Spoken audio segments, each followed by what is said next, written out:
Professores da Escola Bíblica Dominical, sejam bem-vindos a mais um podcast BD em Síntese. Comigo a nossa querida professora Raíssa. Paz do Senhor, Raíssa. A paz do Senhor, professora Manuela e todos os demais professores. Queridos, hoje estamos aqui com vocês para trazer algumas orientações em relação à lição de número 4, que vai falar sobre a confirmação de uma promessa. Então, essa lição ela vem exatamente para nos lembrar dessa verdade prática que é Deus é fiel para cumprir tudo aquilo que nos prometeu. Então, com base nessa lição, uma das sugestões, né, que eu traria para você, professor, seria fazer com que começar, né, com os seus alunos pensando com eles, levando essa pergunta, né? Quais, né? Pensar qual a promessa de Deus para minha vida? Como que eu tenho esperado essa promessa? Qual tem sido a minha atitude durante? Qual tem sido a minha atitude durante esse tempo de espera, né? E como viver? Acho que esse é a maior pergunta.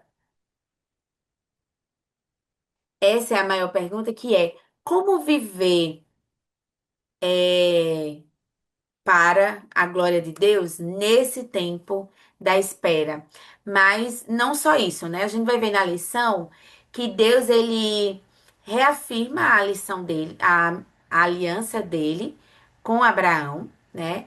E aí é pensar para eles, e você vai pedir para eles escreverem em um papelzinho, né, em um bilhete um compromisso que eles desejam firmar hoje, pensando, aqui é mais para o final da lição, pensando nessa promessa maior, que é a de um dia estarmos com ele, né? Então, mas isso precisa de compromissos meus, né? De decisões minhas, de ações, atitudes que eu preciso fazer para que isso também aconteça.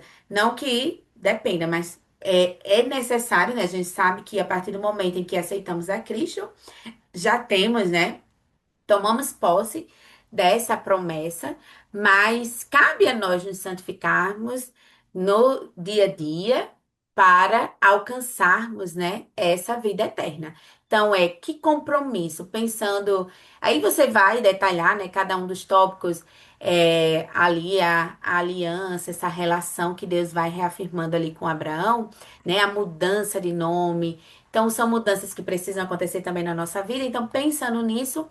E aí você pede para eles escreverem um compromisso que eles desejam firmar hoje com Deus para alcançar, né, essa promessa da vida eterna. E não só isso, ao final da lição, da aula, vocês fazerem uma oração com eles, tá? Então, essa seria aí minha sugestão. Raíssa.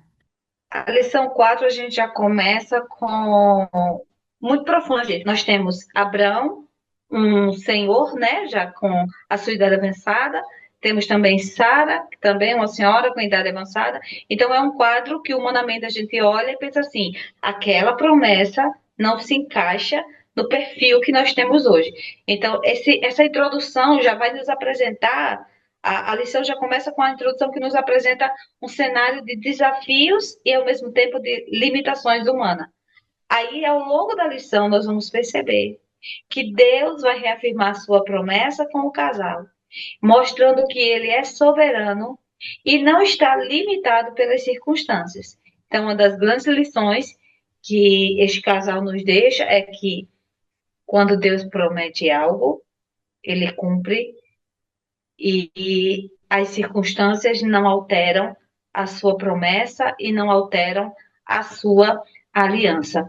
E aí nós temos um ponto que eu gostaria que você fizesse com o seu aluno. Você pode pegar um pedaço de papel de folha de ofício e colocar de um lado a idade que Abraão tinha quando foi feita a promessa, os 75 anos, e depois, quando ela foi confirmada, aos 99 anos, e você pode colocar um tracinho entre essas duas idades, 75 e 99, e conversar com a sua turma, com a sua sala motivá-los a dizer o que você faz durante esse processo de espera, nesta linha que separa o início da promessa até o cumprimento. Como você age? O que você faz? Como você espera? Então, você, professor, vai gerar ali um debate com a sua sala, com os seus alunos. Quando eu digo debate, é um debate saudável, é uma conversa. O que eles teriam feito se estivessem no lugar deste casal? O que eles e como eles esperariam esse tempo da promessa? E uma parte interessante também da lição vem sobre os nomes, né? A mudança do nome de Abrão para Abraão e a mudança do nome de Sarai para Sara. E você vê que a mudança do nome de Abrão, ele é um marco significativo na história da fé desse casal, né? Deus não apenas muda o nome, mas também ele reafirma o propósito que ele tinha para a vida de Abraão, o novo nome, pai de multidão. Olha que coisa interessante. Esse nome reflete justamente a promessa divina de que Abrão seria o progenitor de muitas nações. Então, o nome fazia jus à promessa que o Senhor tinha feito a ele. Isso nos ensina, queridos, que quando Deus nos chama, ele nos transforma e ele nos capacita para cumprir aquele propósito que ele mesmo estabeleceu. Então, a mudança de nome aí na vida de Abrão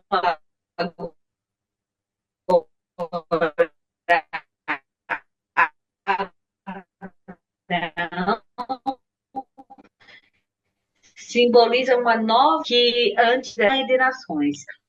E eu acredito que seria interessante nessa parte da lição você conversar com a sala sobre os nomes tanto de Abrão e Sarai, o significado deles antes, o significado depois.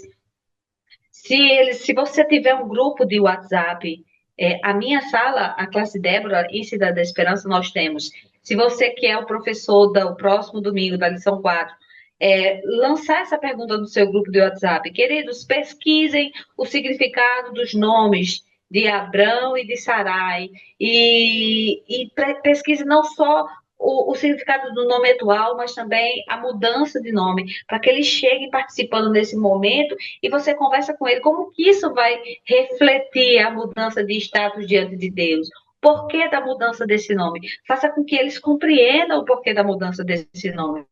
Então, não é apenas a mudança de um nome. Nós percebemos que Deus ele trabalha do seu individual. Veja bem, ele muda o nome de Abrão, ele muda o nome de Sarai, trabalha na forma individual para que aquilo reflita no coletivo. Então, na família, a mudança desses nomes também vai fazer toda a diferença, porque Deus tem prazer em agir em nossas famílias. Quando confiamos no Senhor, quando obedecemos o seu chamado, ele transforma não só apenas a nossa história pessoal, olha que coisa interessante, mas também a daqueles que estão ao nosso redor.